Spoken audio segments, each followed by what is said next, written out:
पूरे रमज़ान की तरावी नहीं पढ़ी और तमाम रोज़े रख लिए तो क्या रोज़े सही हुए या नहीं?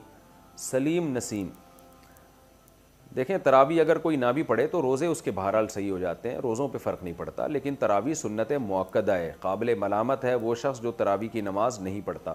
तो इसलिए तरावी भी पढ़नी चाहिए। कभी बहुत थकावट हो, नहीं पढ़ी जा रही तो ठीक है, कम कर दें, मुख्तसर कर दें। वैसे सुन्नत मुअक्कदा 20 रकतें ही हैं, इस पर चारों इमामों का इत्तिफ़ाक़ है।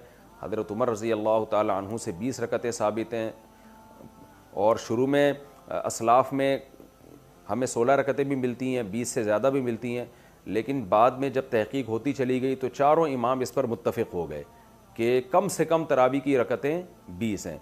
इमाम अहमद बिन हम्बल का भी यही फ़तवा है जो इमाम बुखारी के उस्ताज़ हैं, कि इमाम तिरमिज़ी ने जो उनका नकल किया फ़तवा, उसको तो ये नकल किया कि 20 और 16 में इख्तियार है उसको, 8 का तो कहीं भी नहीं मिलता, हमें किसी असलाफ से नहीं मिलता किसी सही हदीस से कि 8 रकत पढ़ी हो। मुवत्ता इमाम मालिक की जो एक 8 रकत वाली हदीस है उसको खुद इमाम मालिक नहीं मानते, तो वो मुस्तरब हदीस होने की वजह से वो ज़ईफ़ हदीस है।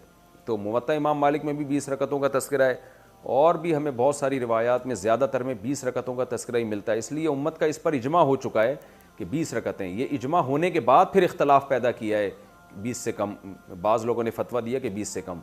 तो जब एक दफ़ा किसी मसले पर इजमा हो जाता है तो वो क़तई चीज़ बन जाती है, फिर उसमें इख्तलाफ जायज़ नहीं होता, क्योंकि सही हदीस से ये बात साबित है कि उम्मत गुमराही पे कभी भी जमा नहीं हो सकती। तो इसलिए आप 20 रकत तरावी पढ़ा करें। लेकिन अगर आप नहीं पढ़ते तो रोज़ा बहरहाल आपका हो जाएगा, लेकिन रोज़े की अहमियत तरावी से करोड़ा गुना ज़्यादा है, क्योंकि रोज़ा तो बहरहाल इस्लाम का एक रुकन है। ऐसा ना हो कि तरावी ना पढ़ने से रोज़ा भी छोड़ दें आप।